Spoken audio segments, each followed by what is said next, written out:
I don't usually tell customers that I'm the owner of the company. If I show up on a job site or go to do a job, I'll just be one of the worker bees or maybe a field supervisor. If the customer figures it out on their own, that's totally cool, but 99% of the time, I'm just a worker bee. Now, with that in mind, we had an employee that called in sick, so I got in the pump truck and I went to go do his jobs. One of the first jobs I had to do was to pump out a septic tank. Now, to be fair, I was on my phone, I wasn't paying attention, and as I was taking one of the pump hoses off of the truck, I ended up breaking one of those walkway lights, the plastic ones that have the solar charger on top, and they glow at night. And I hit it with the hose and busted it in probably 16 pieces. So, stopped what I was doing, picked up the 16 pieces, went to the front door of the house, and knocked on the door. Now, when I knocked on the door, I had to ring the Ring doorbell that was there, so I knew the guy had a camera, and I knew that me breaking the light was on camera. When the guy opened the door, I explained to him, I was like, look, I'm sorry, I broke the light. This looks like a pretty standard walkway light. What I'll do is I'll jump on Amazon, get you one ordered, and get it shipped directly to you here. I'll pay for it out of my pocket. I hope that's okay. And the guy was really cool about it. He said, that's not a problem in the world. I appreciate you taking the initiative.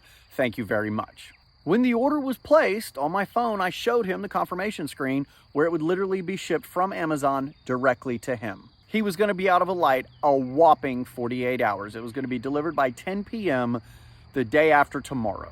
Now, after I showed him that screen from the Amazon page, he and I sort of laughed and joked, and he explained that he's broken several of them himself, and his kids break them on a routine basis, and they're like 12 bucks on Amazon. It's not a big deal. So cool. I pump his tank, and I leave. I go to the wastewater treatment plant. I dump all his waste, and I finish the rest of my day, not really thinking much about it. I broke his light. I ordered him a new one. Done deal. We're done. It's a closed issue. I get back to the office and there is a red sticky note on my desk. Now, a red sticky note on my desk indicates a complaint from a customer that requires my immediate attention. So whenever I call him, he picks up the phone and I explain that I'm one of the supervisors with the company and that I got a message that he was upset and I wanted to give him a phone call and find out what's going on and how we can make it better. At this point, he tells me that he wants to speak to the owner. And I assured him that me and the owner are great friends and that we've known each other for over 40 years and that the owner will be very well informed as to exactly what happened. That speaking to me is the same as speaking to the owner. Now, what's interesting about this and what I've experienced over several years is that whenever you're face to face with somebody and then you call them on the phone, they hardly ever recognize your voice.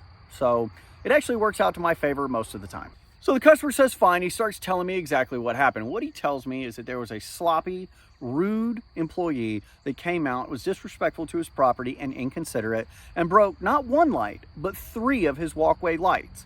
And that this entire thing was captured on the Ring camera, and he wanted to know exactly what I was going to do about it to make the situation right. Now, at this point, I see exactly where this is going. I may have been born at night, but I wasn't born last night. I've been through this before. I'll go through it again. I let him finish and tell his entire story. I don't interrupt him. I don't argue. I don't say, you're lying, I was the guy that was out there. None of that. I just remain silent. And I let that silence sit on the line after he's finished talking. And then he decides to speak first. And he says, well, what are you going to do about it? Now, at this point, I explained to the customer that I've known this technician practically my entire life, and that he's usually normally a very honest and upstanding person, and that I'm going to need a minute to look into the call notes and find out exactly what's going on. So I put him on hold. Now, after I've left him on hold for about 30, maybe 45 seconds, I come back on the line, and I explain that I have reviewed the call notes, and this is what I've found. I tell him that in the call notes uploaded to our Google Drive were pictures of his yard before the pump and after the pump, and for his clarity, I've gone ahead and forwarded those pictures to him, and they look pretty cleaned up to me. And I told him, once you look at those pictures, if you can get back in touch with me and let me know what particular part of that is bothering you, I may be able to send out a technician to fix it. I also let him know that the technician reported breaking 1 light, not 3 lights in his walkway, and the technician uploaded an Amazon order completion form to the Google Drive to document that he took care of fixing the mistake. And then I let him know that as I looked through the Google Drive and saw more and more pictures, I did see the 1 broken light, but I saw about 5 or 6 other lights that weren't broken that the technician took pictures of and uploaded as documentation to the drive.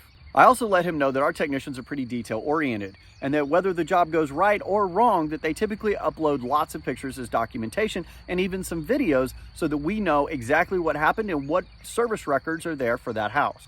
And I sort of close my conversation by telling him that the notes uploaded by the technician seemed very detailed and that I would be very interested in getting him to forward me that footage from the Ring camera so that I could reconcile the differences between the technician's story, i.e. my story, and his story.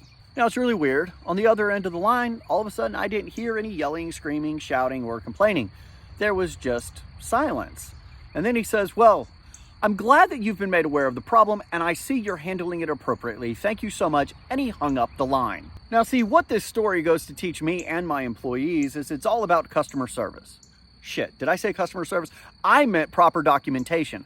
Proper documentation will save your ass. Please, if you're in business, cover your ass in everything that you do. The world is a scary place, and there are people that will absolutely lie on you. Everybody, thanks for watching the video. I really appreciate it. It means a lot to me. If you'll head over to the comments and let me know, has a customer ever lied about you, and how did you get out of it? Or did you just get stuck with it because you didn't have documentation? The best way to support the channel is head over to the merch store and buy some BioOne or Septic Happens sweatshirt. Y'all have a wonderful day, and I'll talk to you later.